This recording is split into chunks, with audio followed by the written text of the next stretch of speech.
Hello, this is U.S. Immigration Attorney Sharifa Tharpe. I'm here live to take your U.S. immigration related questions. So go ahead and put your questions in the comments now so I can answer your questions. I do have very, very important information that I need to tell you about. And it has come to my attention in the past that there have been, and we have posted this on our page as well. We've posted warnings. There are other pages that are posing as me and my law firm, and they're taking people's money. These are scammers. It is not us. So please be wary of the fact that if you're going to give your money to someone, you make sure it is us, that this is the law firm ST Law Office, managed by me, the official real law firm. Because we have gotten calls about this, that other scammers have taken money, and of course they find out when nothing was done on their case. So please make sure you do that. I'm going to tell you, and check out the video that we posted. It's pinned on TikTok. I believe it's pinned on TikTok. It's pinned on Instagram. The scammers are on Instagram and TikTok, and I've reported the pages. But sometimes you report the page, it hasn't been done. We have reported these to FBI so that they can also investigate, because people are losing their money paying scammers. How to know whether it's my firm or not? We always do an initial evaluation. We don't tell you a price and tell you to send us money. We always make sure you qualify, because not everybody's going to qualify for assistance from us. So please don't, if you call a number because you're on the wrong profile page, or they call you and they say they're calling from ST Law Office, we haven't done an initial evaluation, and they're just saying it's going to be this amount of money, go ahead and cash app us this money, Zelle us this money, Venmo us this money. It's a fraud. Do not do that. Don't send your money without verifying it's us. We only use one phone number, no others. We do not talk to anybody on WhatsApp. We talk to people on Zoom, but those Zoom meeting invitations come directly from us.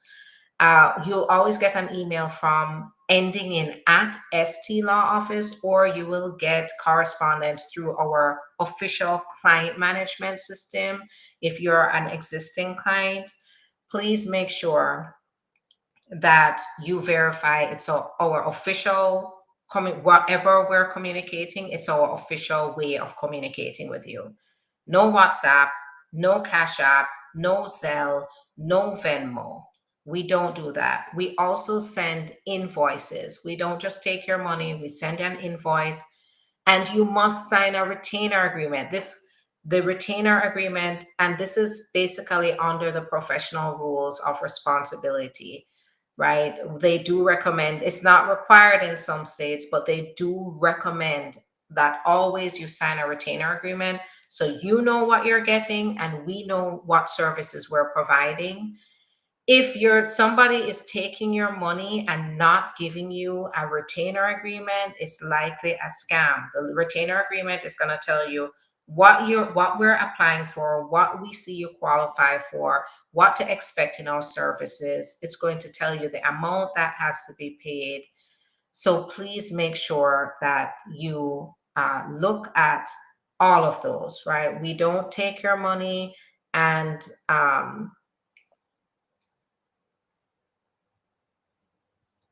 exactly. So somebody says someone called me and said that I owe 1250 for the service, and I said I'm not a client yet. Okay, so please do not. Our official number is 561-405-4889. You will not get a call from any other number. That's our official number. If that changes, we'll definitely let you know the new number. but please make sure that you are not falling for any scams. And that goes for all the scammers, because now with the current climate we're in, you're going to see a lot of people trying to take your money and not do anything, right? So please make sure you know that's not us.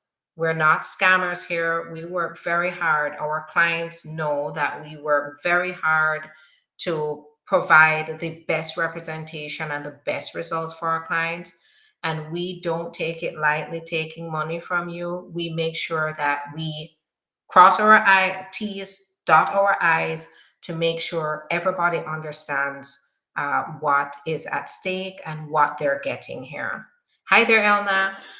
And make sure you spread the word as well, because I am getting reports that people are saying that somebody who poses as me is took their money.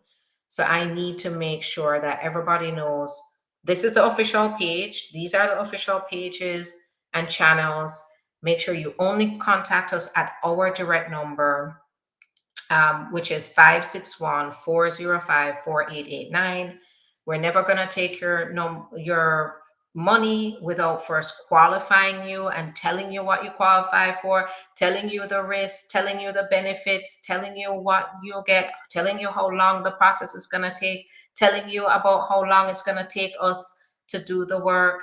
And then you're going to always be supported by our team, right? So you're going to be working with our team. You're going to be in meetings. So you're going to definitely know that we're doing the work. So please make sure you take note of that.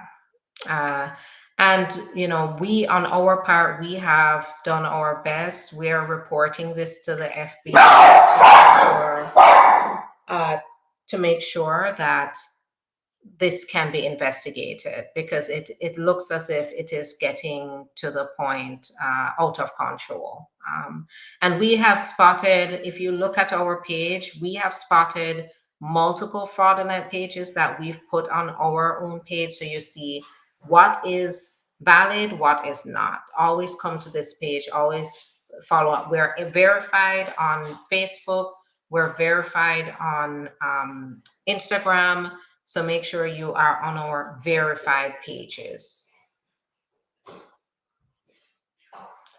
And keep in mind, by the way, if you went through this, please give us a call. So if somebody took your money, give us a call. We want to hear from you. We want to hear what happened, because we need to get to the bottom of this so that our clients can be safe, so that you can be safe, that other people can be safe from scams. So make sure you report, call our office. Our office is a safe space. I want to hear from you. Tell us whether they took your money or they tried to take your money. Call us, talk to us at our official phone number to report this, so that we can also, take that information and work with law enforcement to stop this kind of scamming. All right.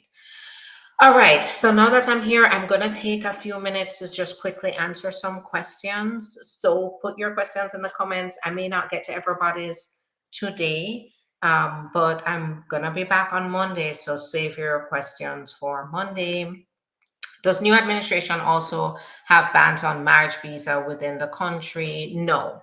Marriage base will continue moving forward. Advance parole document approved and received, but no officer signature. Is it still safe to travel? I'd have to look at what document you got. Definitely check with an attorney to make sure that your advance parole is valid. Is there an interview for the T visa? No, there's no interview. Now, they do reserve the right to schedule an interview. We see that happening with VAWA now because of all the fraudulent applications that were submitted. But for T, almost never do they have interviews.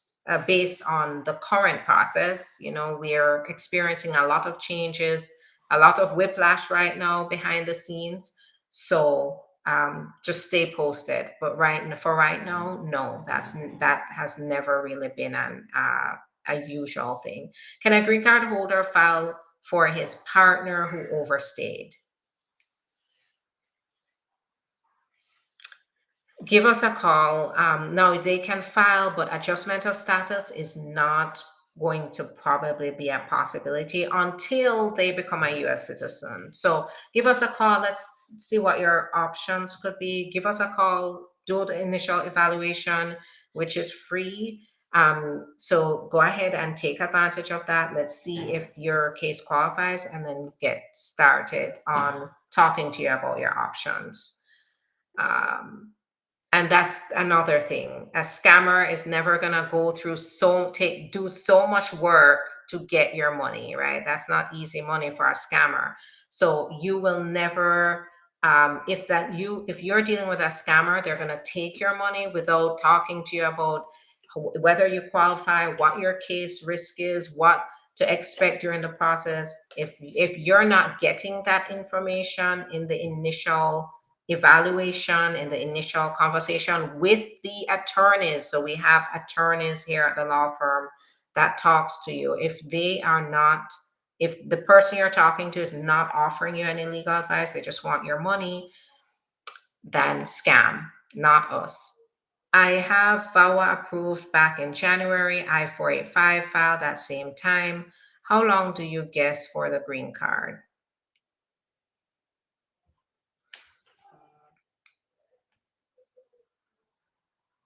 So I have seen anywhere from 6 months to 12 months for the green card. Now, keep in mind, VAWA is approved, but we're now seeing a lot of interviews being scheduled again for the adjustment of status. So you may have an interview before they actually issue the green card.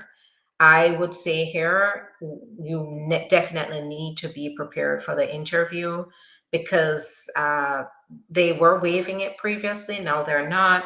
They're going to be looking at your application with a fine tooth comb. They may start to ask questions that maybe they're not supposed to ask. You want to make sure that you're covered at that interview and you understand how to proceed. Um, I have some questions about my I-751. Give us a call and schedule an appointment. We do an initial evaluation just to make sure we can help you with your case. And if we can, then we can schedule you with the attorneys so that we can talk to you about it and qualify you and get started. We definitely can help there. Can a US citizen adopt his 15-year sister-in-law? Um, well, yes, that's a possibility. No, you have to make sure you go about it well, properly, and then keep in mind that if they're under 16, you can adopt them, but the minute they hit 16, under immigration is no good. If you're looking at adopting and then going through the immigration process for your minor sister-in-law, and you want to take them on now as your own, take care of them, then you would have to adopt them before they turn 16, so the clock is ticking there. You want to make sure you get through that. So speak to an adoption attorney. I don't do adoptions, but you have to legally adopt her first and then go through the initial process. But here's another thing. Give us a call because I don't know what the situation is with your 15-year-old sister-in-law. But if you are taking care of a minor child here and they don't have one or both of their parents because they were abused, mistreated, abandoned, for example, they're here and their parents are in another country, they may qualify for what's called SIJS, a Special Immigrant Juvenile Status. And there is a process to be able to help them to stay here and help them to get their green card. But that may be an option, but I need to talk to you. No, it's very important to get your options before they turn 18, because once they turn 18, they may not qualify for it anymore. Where are you located? We're in Delray Beach, Florida. We're also in Boca Raton, Florida. And you can go to our website. You'll be able to see the address there as well. All right. My mom filed, I'm on YouTube and Facebook now. My mom filed an I-130 petition for alien relative in 2023. It's still pending under review, but now I'm married to a US citizen and I'm going to do the paper the marriage way. This shouldn't be a problem. You can have multiple petitions at the same time. It shouldn't be a problem. But here's what I say, it's so important right now to be very careful because having multiple cases means that you do have information in the forms, in the previous forms you filed. No, not to say that you have committed any fraud or you are committing any fraud, but what can happen is if you have multiple applications with different information, it may be construed as fraud or it may cause a delay in your case. So this is where you are allowed to file multiple petitions, but you want to make sure that you can present the information in a consistent way so that it doesn't affect your process or the way that they evaluate your case. How long does receipt T and EAD? I just filed in March 5th. So it can take right now 2 to 8 weeks. So we're seeing that receipt notices are taking longer. So I would say 2 to 8 weeks to get the receipt notice right now. And it's because it's a busy time and there are a lot of changes going on behind the scenes. My passport was stamped paroled till December 2025 after I crossed through advanced parole last week. Does it mean that I can travel again out of the country before December 2025? So, um, they do put the parole that you were paroled into the country. It's sort of a formality. I don't know why you got the advance parole. Was it based on DACA? What was it based on? Was it adjustment of status? But I would say this, what we're very conservative about advising on any travel right now. So I would be very, very, very careful about traveling. So keep that in mind. Your advance parole, what I would say is if you want to travel, it's not based on the paroled document. It's what the paroled till December 2025 is saying is you're allowed to be here until December 2025, but it doesn't mean that you have permission to travel in and out of the country continuously until December 2025. You have to go use your advance parole to do that. So if your advance parole is expired, then that means you wouldn't be able to travel. So don't make that mistake. Always get legal advice. Always talk to your attorney about your plans to travel. But if you don't have an attorney, I would say get one because that's important to understand what kind of actions can cause a problem in your case.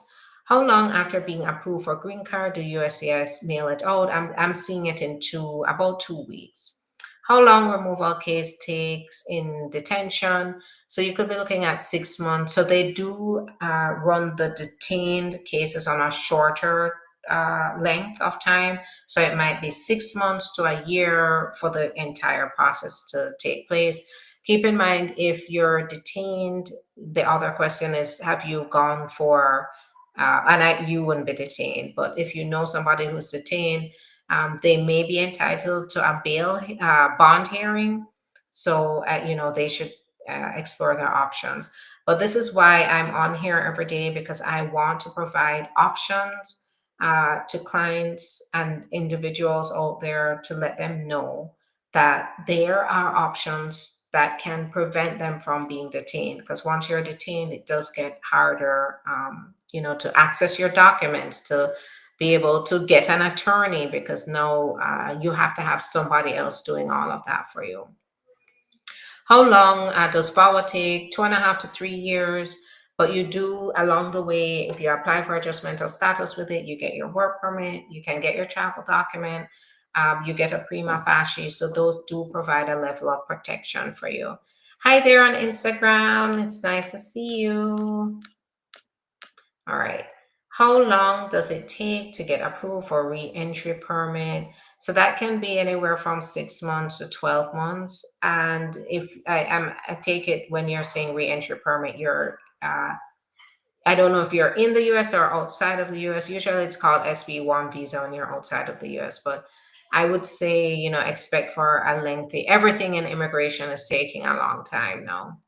Do you do cases in the US Virgin Islands? We represent clients in all 50 states and the globe. So if you're in US Virgin Islands, we'll take your case. We do represent clients in Puerto Rico. So yes, absolutely.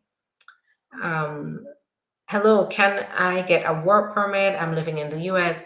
That's where we need to do the initial evaluation to determine whether you qualify for a benefit that allows you to get a work permit. So, this is an extremely broad question. So, this is where call. You have nothing to lose. Our intakers do that during office hours between 8 to 5 p.m. But what you can do is get a head start, call our number. The number is going across the screen right now on the bottom in the blue strip. Take that number, call that number.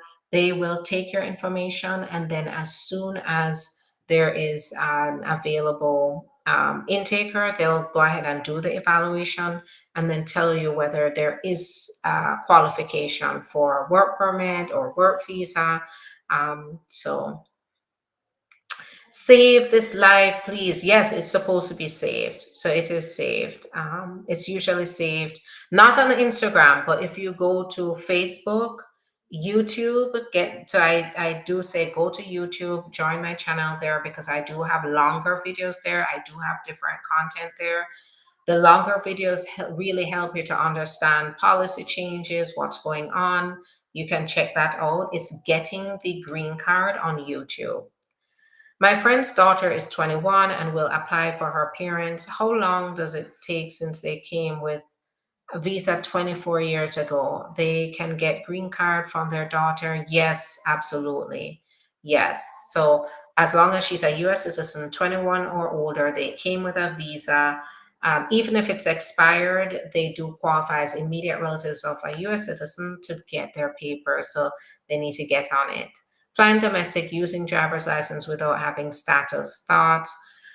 I would say the risk is high with doing that right now. So you'd really have to think twice about whether it's worth taking that risk. The airport is basically that is ground zero for immigration enforcement, checking status, checking identification. So you'd basically be, what do you say, going into the bear's den in the airport then, right? The airport would be like the bear's den because they enforce immigration laws there. So I wouldn't be surprised if now TSA has extra instructions when they're looking at your identification to maybe take note of your immigration status. So I would say flying domestically until we can really gauge what's going on here, the level of risk, I'd say it's very, very risky. I can't advise you yes or no because I'm not your attorney.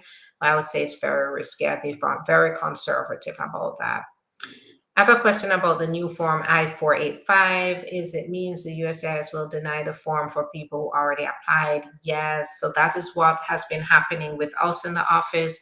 It's very frustrating right now because what they're doing is today they'll email us and say, as of today, you must use this form. Well, the applications we sent the day before may not be accepted now because they have a new version that they did not give a grace period. Before, when they were changing the form versions, they would give notice. They would give a couple months notice, and that would allow us to smoothly transition to the new form.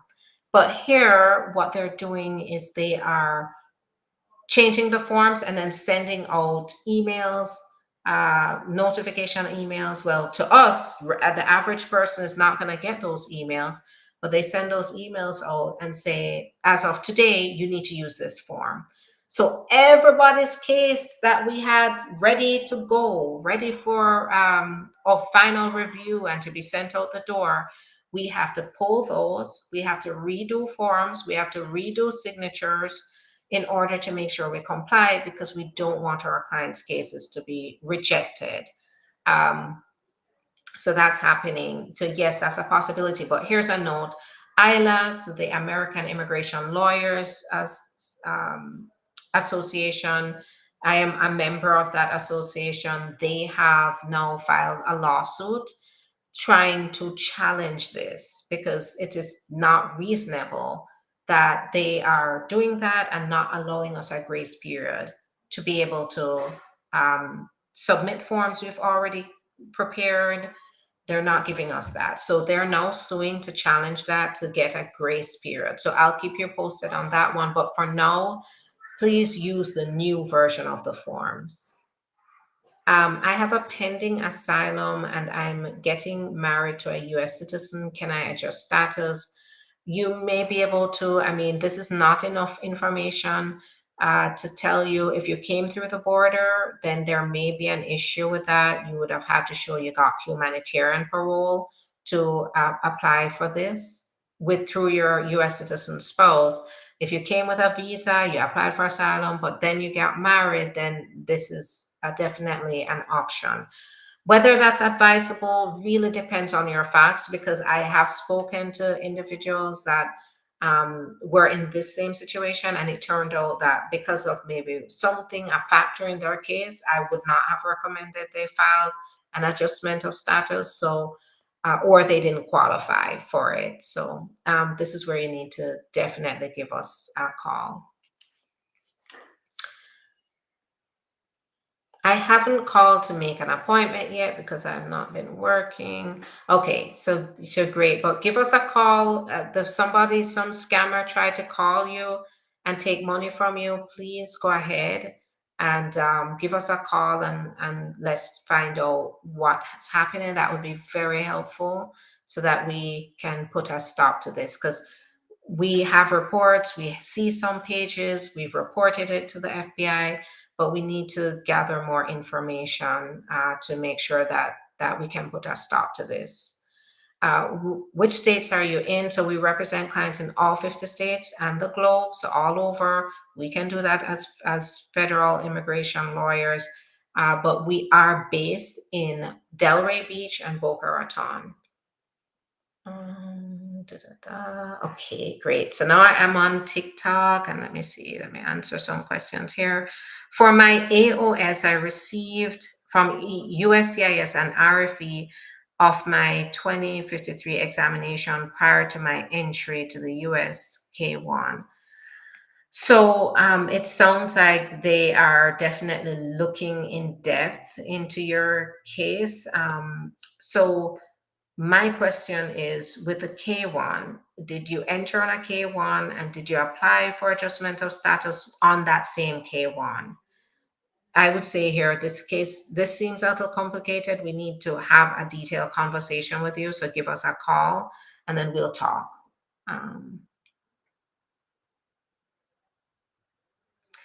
Now, it just hit the news, by the way, that the Department of Homeland Security is trying to access the address information of immigrants that they have on their list to deport.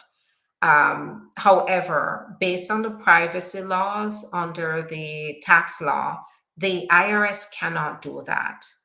So the IRS is refusing to disclose any information, because traditionally the IRS, they just focus on helping people to pay their taxes. It's set in place that they cannot exchange information of immigrants to Department of Homeland Security. They're just not in the practice of doing that. But this administration, they have names of people who have already been ordered deported, 700,000 people who have already been ordered deported, and they want to find their addresses through the IRS. But they are not disclosing it. We have to see how this goes. but that is the latest information. But it's encouraging to see that the IRS is sticking to the law and they're not disclosing the information of tax paying immigrants. I have a green card. I'm outside of America for 3 years. How can I know I have no notice to appear? So you probably will get a notice to appear when you're trying to enter the US. If your card is expired, they will not probably let you on the plane. If you get to the US and they see you've been outside of the US for 3 years on a green card, they might, well, it's likely at that point they're going to issue you a notice to appear, where then you have to defend keeping the green card. They denied my marriage application. I replied no. They said the interview is done without doing it. So give us a call and let's reevaluate what the denial is. Um, because yes, the stakes are much higher now. They are going to be looking at every little thing to deny. And right now they're saying notices to appear. If they deny, and I saw that in the last Trump administration, even for marriage-based cases, I-751 cases, they're going to do that. So please give us a call. Let's see what happened and see if there's a way to either refile or even appeal. There is usually 30 days to appeal. So at that point, you get a denial. It's time to get to work right now. It's urgent, and you'd have to get to work right now to get that turned over.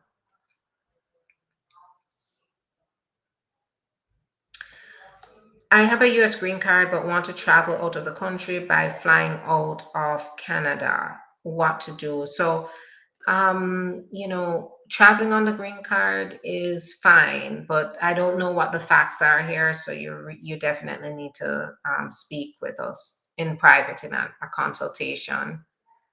Um, how I have a green card. I'm outside America. Okay, so I answered that. Now, here's one way to avoid not having issues with your green card if you're outside of the United States for too long. If you know you have to leave the United States and you have to leave for a long period of time, you need to apply for a re-entry permit. That's what someone just asked about. The re-entry permit allows you to leave and stay out of the country for as long as 2 years.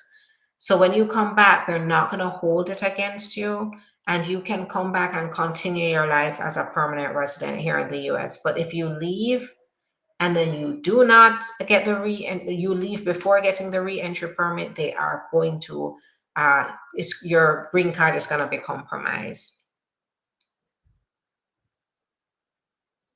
Okay, so I texted with a different number and I saw a next number. So keep in mind that when you're calling, you're going to call our number. We do send automated text that may come from our number, another number. But once you know you've contacted us and you get an automated text confirming your appointment, then that's us because you've spoken to us. But if you're in any doubt, just call the office and ask, did you get a text? Um,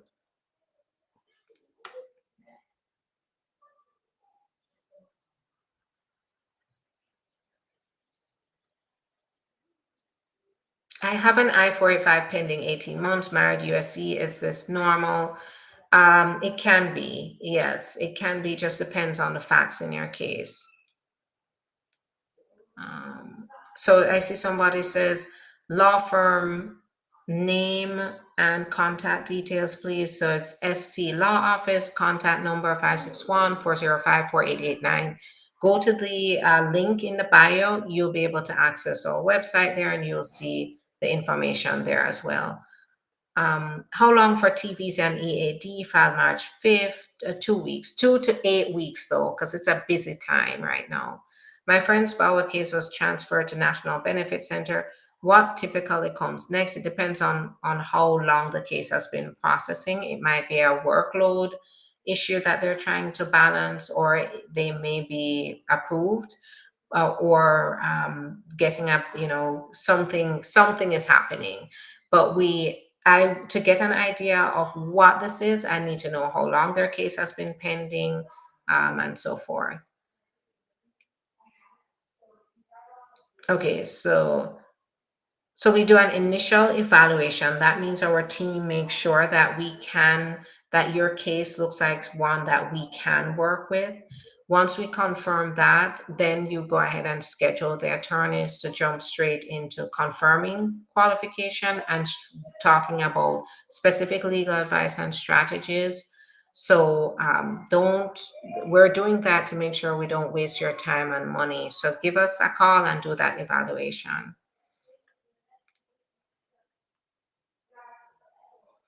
Good night. Can I travel with 48 extension? Generally, if you're a green card holder with a 48 extension, yes, it's safe to travel, but make sure you have your original extension. Make sure there's nothing on your expired card. Make sure that you have everything, that there's nothing in your background you're concerned about, right? Don't make sure you don't have an arrest. Make sure you and your spouse, if you're divorced, you're filing for a waiver instead. Or if you're separated, you're filing for a waiver. Make sure all looks good. Make sure you've never stayed outside of the US for more than 6 months. That we're noticing they're giving green card holders a lot of problems there. So make sure your background is really solid and know that the risk is never zero. Any news for DACA? Unfortunately not. It is really at a standstill right now. I have I-751, missed my interview, reapply, and was told I was qualified for citizenship. Did the N pass? So give us a call and we can definitely see if you qualify for citizenship. I have VAWA approved back in January. I-485 filed at the same time. How long do you guess for the green card? Okay, so I said that before, 6 to 12 months. You may get an interview now that they're doing interviews again, because I'm seeing that pattern. All right. Thank you so much for your time. Thanks for the love. Please make sure you heed my warning today. Make sure you are very careful about the scamming that is going on. There are people that are posing as this law firm, taking the money, and then apparently some people still think that they have retained my law firm when that's not the case, and they've already given money. So make sure you're doing an initial evaluation first. Make sure that you are getting communications or calling us at our official phone number. Make sure that if somebody is calling you and just with calling you and you haven't done an appointment with us, we haven't told you anything about qualifying for a case, but they're jumping straight into give me your money, send your money. That's not us. If they are telling you to Cash App, to send by Cash App, send by Zelle, send by Venmo, not us. And it has gotten to the point where we have no longer accept payments through there because we don't want any issues like that with scamming. So make sure you're aware of that. Okay, and anything else that comes up, make sure you call our official number to ask. Just be sure that if you do get scammed, if they try to scam you, somebody calls and says they want money, you haven't done an appointment with us, we haven't told you what you qualify for, then make sure you call us and tell us what happened so we can document it and that we can pass this on. And we're a safe space, by the way, but it's so important to make sure that we're stopping people like this, because this is the reason why a lot of immigrants either get their money taken away or they get their case denied, because sometimes these scammers pose as attorneys, file fraudulent documents, and get people into trouble. So it's so important to tell us what happened so we can continue to keep that information. So if they told you to send them Cash App, please make sure you tell us what the Cash App is. Even if you call, if you don't even want to tell us your name, but you just want to tell us you got the call, tell us where the cash app was, tell us what they told you. Please do that, because the more information I have is the more information I have to be able to continue to press law enforcement to take action. Because yeah, it's happening, and it's really a tragic situation. All right. Have a good night, everybody. Have a good Friday. Thanks so much for your time. I will be back on Monday. So, in the meantime, like, subscribe, follow, share, so that people get information that can empower them through their immigration journey. Thanks so much again, and have a great night. Bye bye.